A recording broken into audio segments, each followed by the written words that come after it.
नमस्कार, मी नेहा ओव्हाळ.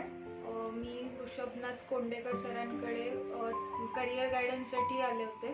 तर सुरुवातीला मी खूप कन्फ्यूज होते, पण त्यांनी माझ्यातल्या ज्या जमेच्या बाजू आहेत त्या मला नीट समजावून सांगितल्या आणि मला अगदी योग्य मार्ग दाखवला. So thank you very much.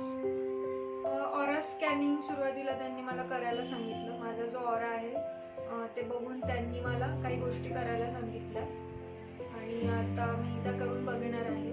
असं काही असतं हे मी आधी वाचलं होतं, पण केलं कधी नव्हतं आणि त्यांनी सुचवल्यानंतर प्रत्यक्षात नक्की काय असतं हे मी जाऊन बघितलं आणि त्यात ज्या गोष्टी सांगितल्या त्या अगदी 99% खऱ्या होत्या की त्या माझ्या पर्सनॅलिटीमध्ये आहेत आणि मला सुद्धा जाणवतं. नाही, हे मी पहिल्यांदा ऐकलं. ऑरा स्कॅनिंग आणि करिअर काउन्सिलिंग या दोन गोष्टी वेगळ्या आहेत हे मी ऐकलं होतं, पण त्या एकत्र पहिल्यांदाच बघितलं. येस.